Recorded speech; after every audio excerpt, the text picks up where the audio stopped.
Il pensait l'avoir perdu pour toujours. Les années ont passé, les blessures ne se sont jamais refermées, et le silence à la maison était devenu habituel. Mais ce jour gris, le marin aperçut dans le parc un berger allemand affamé, à peine capable de tenir sur ses pattes. Abonnez-vous à la chaîne et écrivez dans les commentaires depuis quel pays vous regardez cette vidéo. Dans le placard sombre du petit appartement de plain-pied, situé à la périphérie de Portland, deux prothèses étaient appuyées l'une contre l'autre.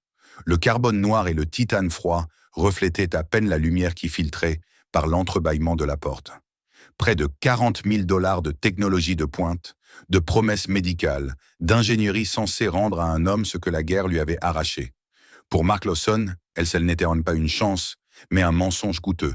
Elle ne parlait quand même pas de mouvement, mais du moment précis où le vide en dessous de la taille était devenu sa nouvelle réalité. Le placard restait fermé depuis 3 ans. Mark ne le regardait presque jamais. Reconnaître l'existence de ces prothèses aurait signifié reconnaître que quelque chose était définitivement perdu. Les ignorer lui permettait de rester suspendu dans un entre-deux immobile, ni vivant ni mort. Mark avait 33 ans. Autrefois, son corps portait l'assurance de ceux qui ont appris à survivre dans des endroits où la faiblesse ne pardonne pas. Ses épaules larges avaient supporté le poids des gilets pare-balles et parfois celui d'autres vies humaines. Aujourd'hui, ces mêmes épaules semblaient affaissées, comme si la charpente intérieure de l'homme s'était fendue. Il passait ses journées dans un fauteuil roulant, placé près de la fenêtre du salon. Se réveillait là, s'y endormait à nouveau, sans vraiment regarder la rue. Son regard traversait la vitre pour se perdre dans un espace sans contour, là où le temps ne signifiait plus rien. Sa vie s'était rétrécie jusqu'à devenir un couloir étroit reliant le lit, le fauteuil et la salle de bain. Tout le reste appartenait à un monde étranger, inaccessible. Les prothèses, dans le placard, restaient debout comme des soldats figés dans une garde éternelle. Mark les détestait autant qu'il les craignait. Elles incarnaient la possibilité d'un retour, mais aussi l'aveu que rien ne serait jamais comme avant. Les laisser prendre la poussière était une manière de différer une décision qu'il n'avait pas la force de prendre. Il avait choisi le vide, parce que le vide ne demandait aucun effort. Son père, Henry Lawson, avait 67 ans. Ancien professeur, homme d'une autre génération, il portait des pulls qui sentèrent le tabac froid et les vieux livres. Depuis la blessure de son fils, sa vie s'était recentrée autour d'un seul objectif, ramener Mark à la surface. Il n'insistait pas avec des discours, ne forçait pas les choses. Il frappait chaque jour à cette porte invisible derrière laquelle son fils s'était enfermé, avec la patience de quelqu'un qui sait que certaines murailles ne cèdent pas sous les coups, mais sous la constance. Parfois, Henry parlait sans attendre de réponse. Il évoquait l'équipe de football locale, la voisine qui avait apporté une tarte aux pommes, un nouveau café découvert dans une petite boutique du quartier. Les mots tombèrent dans la pièce et se perdèrent dans le silence. Mais il continuait malgré tout. Pour lui, tant que la voix existait, tant qu'elle remplissait l'air, le lien n'était pas totalement rompu. Un matin de novembre, après des jours de pluie ininterrompue, le ciel de l'Oregon sembla se relâcher un instant. L'air restait humide, lourd, mais la pluie avait cessé. Henry proposa d'aller jusqu'au parc voisin, juste pour respirer un peu, pour sentir l'odeur de la terre mouillée et des conifères. Mark n'argumenta pas. Son accord n'était pas une décision, seulement l'absence d'énergie pour refuser. Et Henry plaça une couverture sur les genoux de son fils, poussa le fauteuil hors de l'appartement et s'engagea sur les trottoirs glissants. Le parc longeait un petit affluent de la Willamette. Les feuilles mortes collaient à l'asphalte, formant un tapis terne de jaunes et de bruns. L'odeur de la terre humide et des aiguilles de pin, autrefois vivifiantes, ne faisait qu'ajouter une couche supplémentaire de gris dans l'esprit de Mark. Henry parlait, comme toujours, de choses simples, quotidiennes. Mark entendait les mots sans vraiment les écouter. Il flottait autour de lui, incapable de l'atteindre. Dans une partie plus isolée du parc, là où de vieux cèdres masquaient le ciel, Henry s'arrêta pour reprendre son souffle. Devant eux, la rivière s'écoulait lentement, sombre, presque immobile. C'est à ce moment-là que Mark remarqua un mouvement sous les arbres. D'abord, ce ne fut qu'une ombre un peu plus dense que les autres. Puis la forme se précisa. Un corps maigre, une fourrure noire et fauve trempée par la pluie, une oreille déchirée, un flanc couvert de cicatrices anciennes. C'était un berger allemand, ou plutôt ce qu'il en restait. Les côtes saillaient sous la peau. La respiration était rapide, superficielle. Une patte arrière tremblait et se dérobait sous le poids du corps. Le chien tenta de se relever, échoua et retomba dans les feuilles humides en laissant échapper un gémissement rauque. Marc sentit une résistance monter en lui. Il ne voulait pas regarder. Il était fatigué de tout ce qui était brisé, de tout ce qui rappelait une perte irréversible. Pourtant, son regard resta accroché à celui de l'animal. Les yeux ambrés du chien n'exprimaient pas la peur aveugle d'une bête errante. Il y avait dans ce regard une tristesse lourde, consciente, et quelque chose d'autre encore, une forme de reconnaissance inexplicable. En une fraction de seconde, le parc disparut. À sa place surgirent la poussière jaune d'une autre terre, une lumière aveuglante, l'odeur du métal brûlé et du sang. Marc revit le poids d'un corps canin contre lui, la chaleur d'un souffle haletant près de son visage. Il entendit à nouveau le dernier grognement désespéré de Diesel, son chien de combat, celui qu'il avait couvert de son corps en Afghanistan et que Marc croyait mort depuis ce jour-là. La panique monta comme une vague brutale. Son cœur s'emballa, un bourdonnement envahit ses oreilles. Il ne distinguait plus le murmure de la rivière du fracas intérieur de ses souvenirs. Il tenta de reculer, de s'éloigner, de fuir ne serait-ce que de quelques centimètres. Mais ses mains tremblaient, sa respiration se bloquait, ses muscles refusaient d'obéir. C'est alors que le chien bougea. Il ne se redressa pas brusquement. Il s'abaissa presque jusqu'au sol, plaqua ses oreilles en arrière et commença à ramper lentement vers le fauteuil. Chaque mouvement semblait lui coûter un effort immense. Il avançait pourtant, obstiné, comme un soldat progressant vers un blessé sous le feu ennemi. Il n'y avait aucune agressivité dans son attitude, seulement une détermination silencieuse et une étrange forme de respect. Lorsqu'il atteignit le fauteuil, le chien s'arrêta. Il leva la tête avec précaution et la posa doucement sur les genoux de Marc, à l'endroit même où ses jambes auraient dû se trouver, cachées sous la couverture. Le poids chaud de l'animal eut l'effet d'une encre. L'odeur de la fourrure mouillée, de la terre et du sang séché chassa peu à peu celle du métal brûlé dans la mémoire de Marc. Le tumulte dans sa tête commença à s'apaiser. Ses mains, qui couvraient son visage, retombèrent lentement. Pour la première fois depuis 3 ans, Marc pleura vraiment. Pas de rage contenue, pas de colère, pas de honte. Juste une douleur ancienne qui trouvait enfin un chemin vers l'extérieur et mêlait à elle une sensation nouvelle et presque oubliée. Il n'était pas seul. Le retour se fit dans un silence presque irréel, seulement troublé par le bruit régulier des pneus sur l'asphalte humide. Henri avait ouvert le coffre de son vieux break sans trop réfléchir, comme on le fait lorsqu'il n'y a plus vraiment d'alternative. Le chien s'était laissé aider, sans résistance, sans plainte. Une fois installé à l'arrière, il s'était recroquevillé, immobile, comme s'il avait appris depuis longtemps à économiser ses forces et à ne pas attirer l'attention. L'odeur âcre de la fourrure mouillée et de la boue forestière envahit rapidement l'habitacle. Henri fronça les sourcils, partagé entre l'inquiétude et une émotion qu'il n'osait pas encore nommer. Marc, assis sur le siège passager, sentait encore sur ses genoux la chaleur qu'il avait ancrée quelques minutes plus tôt. Il ne regardait pas derrière lui, mais il savait. Il savait que le chien ne le quittait pas des yeux. À chaque feu rouge, Henri jetait un coup d'œil furtif dans le rétroviseur. Le chien restait parfaitement calme, la tête légèrement levée, le regard fixé sur la silhouette de Marc. Ce n'était pas l'attitude d'un animal affamé attendant une récompense, ni celle d'un chien effrayé cherchant une issue. C'était un regard attentif, presque professionnel, comme celui d'un soldat surveillant son officier. Henri sentit un frisson lui parcourir l'échine. Quelque chose dans cette scène dépassait la simple compassion pour une bête blessée. Lorsqu'ils arrivèrent devant la petite maison, la pluie recommençait à tomber, fine et persistante. Henri sortit le chien du coffre avec précaution. L'animal posa les pattes sur le sol détrempé, hésita un instant, puis leva le museau pour humer l'air. Il ne tenta pas de s'enfuir. Il attendit. Henri ouvrit la porte d'entrée et le chien resta immobile sur le seuil. Il observa l'intérieur, lentement, méthodiquement, comme s'il cartographiait mentalement l'espace. Puis il entra sans précipitation. À l'intérieur, il fit le tour des pièces, reniflant les coins, les passages, les zones d'ombre. Chaque geste semblait mesuré, réfléchi. Ce n'était pas l'exploration désordonnée d'un animal découvrant un nouveau territoire, mais une inspection. Enfin, il s'arrêta près du fauteuil de Marc, légèrement sur la gauche, à hauteur de la roue, et s'assit. La position était si précise qu'elle en devenait troublante. Marc sentit un malaise étrange l'envahir. Comment un chien errant pouvait-il se comporter comme un assistant entraîné?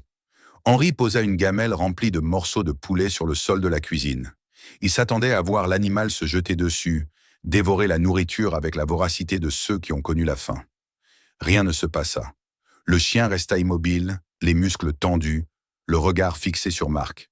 Il respirait rapidement, trahissant l'effort que lui demandait ce contrôle. Les secondes passèrent. Henri, déconcerté, regarda son fils.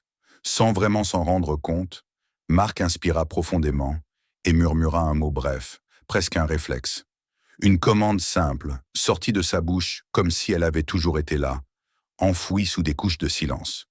Le chien s'approcha alors de la gamelle et se mit à manger. Il le fit rapidement, mais sans chaos, sans éclabousser la nourriture, s'arrêtant même pour s'assurer qu'aucune miette ne restait éparpillée sur le sol. Lorsque la gamelle fut vide, il revint à sa place près du fauteuil et s'allongea, le museau posé sur ses pattes. Cette nuit-là, les murs de la maison semblèrent moins se refermer sur Marc. Le sommeil vint par vagues instables, et avec lui les images qu'il avait tenté d'enterrer. Le bruit d'un rotor d'hélicoptère fendit son esprit, suivi du crépitement d'une radio, puis de l'explosion sourde qui faisait vibrer l'air. Il sentit la chaleur du sable, les éclats invisibles qui lacéraient la chair, les cris étouffés de ses camarades. Il revit Diesel tomber, son corps s'effondrer trop près, trop vite. L'impossibilité de se relever, l'instant précis où il avait compris que ses jambes ne répondraient plus jamais. Marc se débattait dans les draps, haletant, la gorge serrée. Henri se réveilla en sursaut et se précipita vers la chambre de son fils.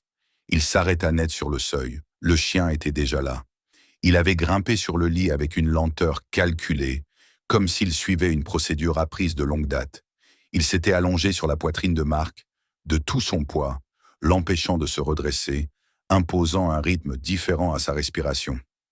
La chaleur de son corps, la pression constante, forçaient l'air à entrer et sortir plus lentement. Le museau humide du chien frôla la joue de Marc. La langue passa doucement sur les larmes, encore et encore, avec une patience presque infinie. Peu à peu, les images se dissipèrent. Le bruit du rotor se transforma en celui de la pluie contre les vitres. Le désert laissa place à la pénombre familière de la chambre.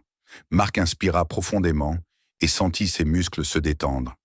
Henri, resté dans l'ombre, comprit qu'il assistait à quelque chose qu'aucun médicament n'avait réussi à provoquer en 3 ans. Le lendemain, Henry insista pour emmener le chien chez un vétérinaire. La clinique de Portland était petite, saturée d'odeurs de désinfectants et de poils mouillés. La docteure Emily Carter, une femme d'âge mûr au regard attentif, entreprit l'examen sans poser de questions inutiles. Elle nota l'extrême maigreur, la déshydratation, les blessures anciennes et récentes. Puis ses doigts s'arrêtèrent sur une petite bosse sous la peau, près de l'épaule. Elle sortit un scanner. L'appareil émit un bip sec, mais aucune information n'apparut immédiatement. Émilie fronça les sourcils et se connecta à une base de données restreinte. Les secondes s'étirèrent. Enfin, l'écran s'illumina. Une fiche détaillée apparut, accompagnée d'un code.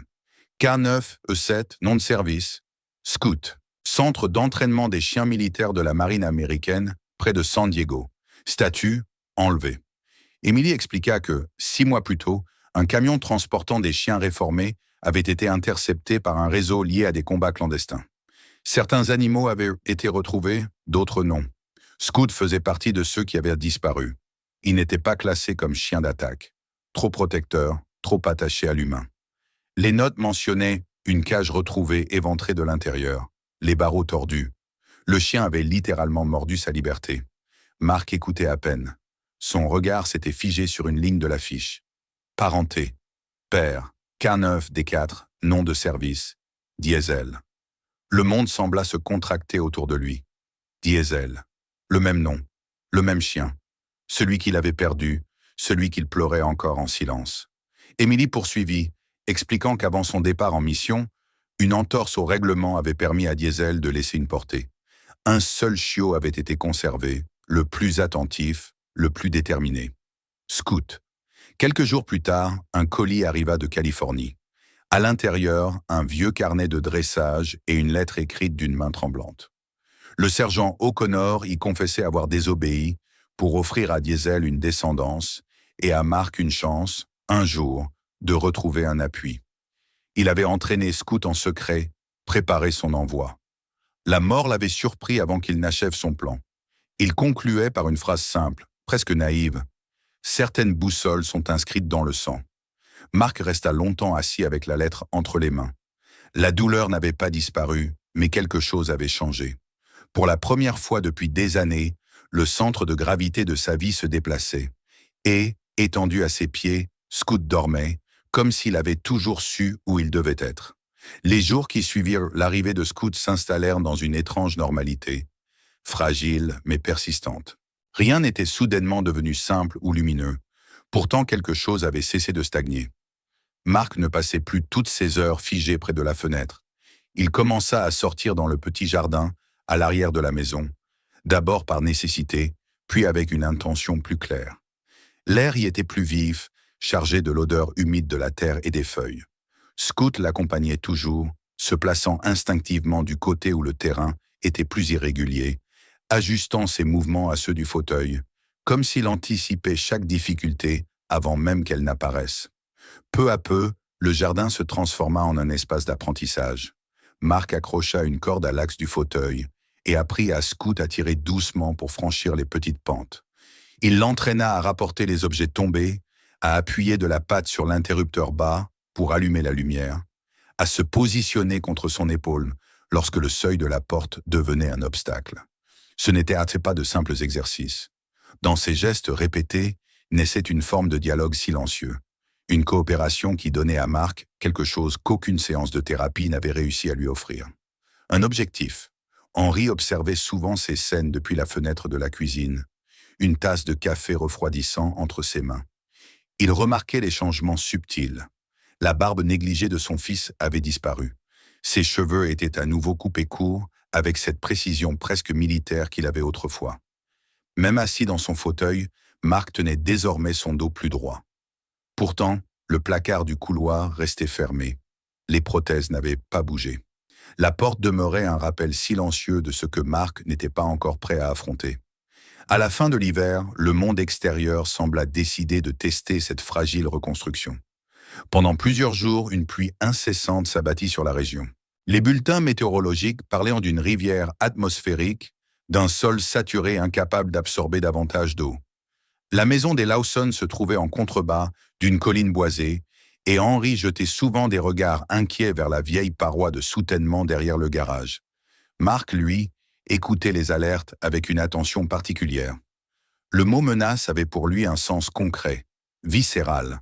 Ils se préparèrent avec méthode. Les fenêtres du côté de la pente furent protégées par des plaques de contreplaqué. Les documents importants et la trousse de premiers secours furent descendus au rez-de-chaussée. La baignoire fut remplie d'eau en prévision d'une coupure. Scout, habituellement calme, parcourait la maison d'un pas nerveux, s'arrêtant parfois pour tendre l'oreille, comme s'il percevait un grondement lointain que les humains ne pouvaient pas encore entendre. La nuit où tout bascula, la pluie redoubla d'intensité. Le vent hurlait autour de la maison, faisant vibrer les vitres dans leur cadre. Puis la lumière clignota une dernière fois, avant de s'éteindre complètement, plongeant les pièces dans une obscurité traversée seulement par le bruit de l'eau et des branches cartées qui frappaient dans les murs. Un premier choc secoua la structure. Quelque chose de lourd venait de s'écraser contre le garage. Henry se leva immédiatement, mu par ce réflexe ancien de propriétaire qui doit vérifier, réparer, protéger. Mark tenta de l'appeler, mais ses mots se perdirent dans le vacarme. Le second impact fut moins sonore, mais infiniment plus terrifiant. La terre gorgée d'eau céda. Un craquement sinistre parcourut la maison, suivi du bruit d'une paroi qui se brise. L'eau s'engouffra en contrebas. Mark entendit un cri bref, étouffé, puis le fracas d'un corps dévalant les marches menant au sous-sol. Ensuite, un silence étrange s'installa, seulement troublé par le clapotis de l'eau qui montait. Le fauteuil de Mark roula jusqu'à l'ouverture de l'escalier. Dans la pénombre, il distingua la silhouette de son père, coincé entre des cartons, une jambe tordue dans un angle impossible. L'eau sale recouvrait déjà une partie du sol, froide, chargée de terre. Le fauteuil s'arrêta net au bord de la première marche. Plus loin, c'était le vide. Descendre avec le fauteuil signifiait basculer, se condamner. Rester là signifiait abandonner son père. La panique tenta de s'imposer, familière et paralysante. Une voix intérieure murmura la tentation de l'immobilité, cette stratégie trompeuse qui avait autrefois semblé protéger de la douleur. Marc sentit ses mains trembler. C'est alors que Scout intervint. Le chien poussa brusquement son museau contre la main de Marc, presque douloureusement, puis se plaça de biais devant l'escalier. Il abaissa son centre de gravité, planta ses griffes dans la moquette humide, prêt à devenir un appui vivant. Dans son regard, il n'y avait ni pitié ni hésitation, seulement une attente ferme. Marc détacha la sangle qui le maintenait au fauteuil. Le cliquetis du métal résonna comme une trahison envers la sécurité qu'il avait construite. Il se laissa glisser au sol, le choc remontant brutalement le long de sa colonne. Ses paumes cherchèrent l'arête de la première marche. Il se laissa descendre, sentant la douleur éclater là où ses jambes s'arrêtaient. Le bois était glissant. Ses mains ripèrent. Pendant une fraction de seconde, il bascula vers l'avant. Scout descendit aussitôt de 2 marches et plaça son corps sous la poitrine de Marc, absorbant l'impact. Les griffes du chien crissèrent sur le bois, mais il tint bon. Soutenu par cette masse chaude et tendue, Marc reprit son souffle et continua. Ensemble, ils progressèrent lentement, marche après marche. Chaque mouvement était calculé, chaque déséquilibre immédiatement corrigé par Scout, qui ajustait sa position avec une précision instinctive. En bas, Marc atteignit enfin son père. Henri était inconscient, le visage pâle, les lèvres bleutées. L'eau montait inexorablement. Il était clair qu'il ne pourrait pas remonter par l'escalier. Le regard de Marc se posa alors sur une petite fenêtre rectangulaire, près du plafond, donnant sur l'arrière de la maison. L'ouverture était haute, trop haute pour lui. Une seule option restait. Il attira Scout contre lui et posa son front contre la tête du chien. Comprendre signifiait accepter une séparation momentanée. Marc se redressa autant qu'il le pouvait, transformant son propre corps en échelle. Scout grimpa sur ses épaules, s'agrippant avec précaution. D'un dernier effort, le chien atteignit la fenêtre et se hissa dehors, disparaissant dans la nuit battante. Quelques minutes plus tard, loin sur la route inondée, un camion de la garde nationale avançait péniblement. Scout surgit devant les phares, aboya avec insistance, puis se retourna pour montrer la direction. Le sergent Miguel Ramirez reconnut aussitôt le comportement d'un chien entraîné. Il ordonna de suivre l'animal. La suite se déroula dans une urgence féroce. Le béton fut découpé, des bras puissants se tendirent dans l'eau glacée. Henry fut extrait en premier, puis Marc. Scout ne quitta aucun d'eux. Sous la pluie, étendu sur l'herbe détrempée, Marc ferma les yeux. Il venait de comprendre quelque chose d'essentiel. Pour sauver son père, il avait dû abandonner son fauteuil. Et dans cet abandon, il s'était relevé, au moins une fois, contre tout ce qu'il croyait impossible. Après cette nuit où l'eau avait failli tout emporter, la vie ne reprit pas immédiatement son cours, mais elle recommença à circuler, lentement, comme une rivière qui retrouve son lit après une crue. Il y eut l'hôpital, l'odeur familière des antiseptiques, les lumières blanches qui ne laissent aucune place aux illusions. Henri se réveilla avec la jambe plâtrée, douloureuse mais vivante, le regard encore voilé par la fatigue et la surprise d'être là. Marc passa de longues heures assis près de son lit, Scout couché contre son fauteuil, immobile, attentif, comme s'il montait une garde silencieuse. Les médecins parlaient de rééducation, de mois de prudence, de patience. Marc écoutait, acquiesçait, mais quelque chose en lui avait déjà basculé. La peur n'était plus au centre. À sa place se tenait une certitude fragile, mais réelle. Il avait traversé l'instant qu'il redoutait le plus et n'y avait pas disparu. La maison, elle, demanda du temps. Les murs portaient encore les traces de la boue. Le garage était à moitié détruit. Le jardin ravagé par le glissement de terrain. Des équipes vinrent évaluer les dégâts, remplir des formulaires, prendre des photos. L'histoire se répandit vite, d'abord dans le quartier, puis au-delà.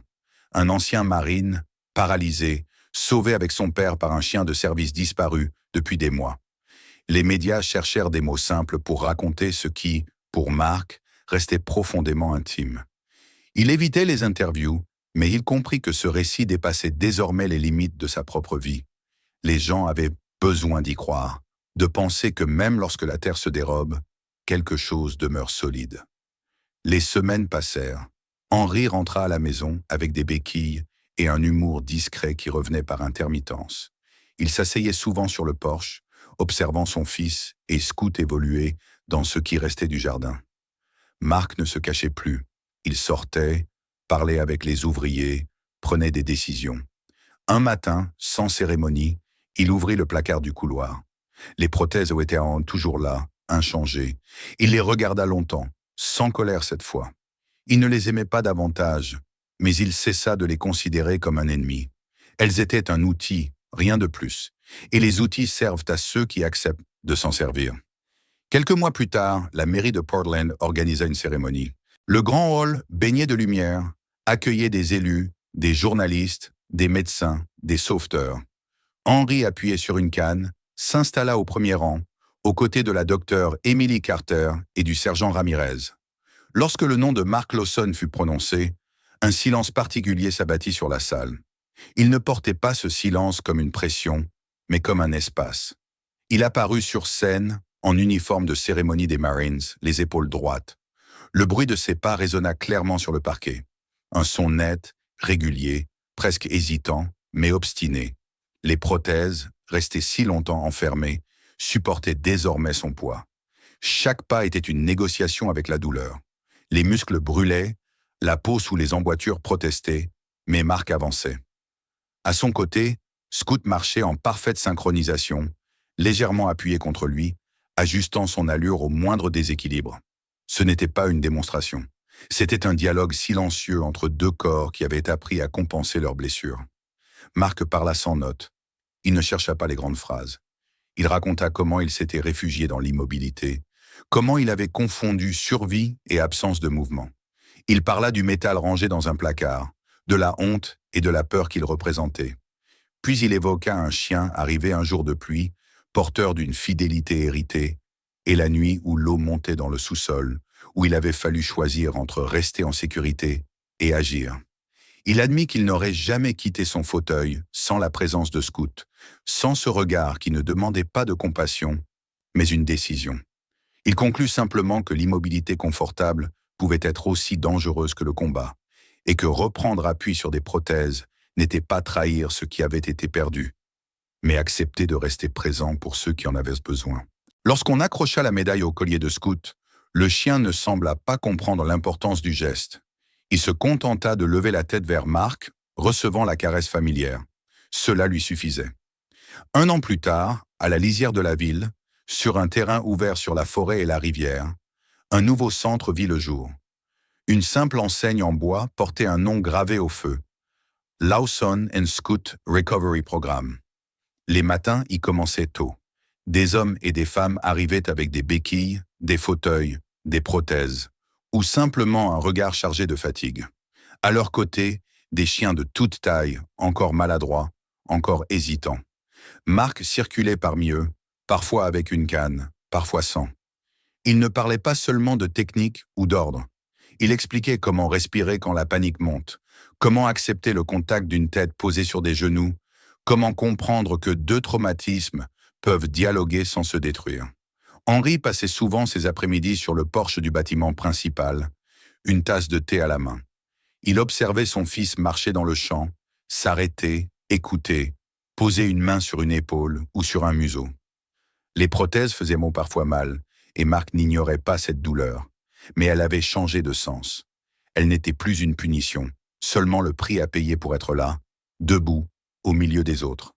Ainsi, l'histoire de Marc et de Scout ne devint pas une légende, mais un exemple. Deux êtres brisés par des forces qui les dépassaient avaient trouvé, l'un auprès de l'autre, un point d'appui. Et dans un monde où le sol peut soudainement s'effondrer, ils avaient prouvé qu'il existe toujours une manière de se relever, tant qu'il y a quelqu'un pour poser sa tête sur vos genoux et attendre que vous trouviez la force de faire un pas de plus. Si cette histoire vous a touché, soutenez la chaîne. Cliquez sur « S'abonner » et activez les notifications. Partagez la vidéo avec ceux qui ont besoin d'espoir en ce moment. Écrivez dans les commentaires d'où vous regardez. Votre soutien aide à publier de nouvelles histoires. Regardez les prochaines vidéos et les autres sur la chaîne. De nouveaux destins et rebondissements vous y attendent. À ne pas manquer.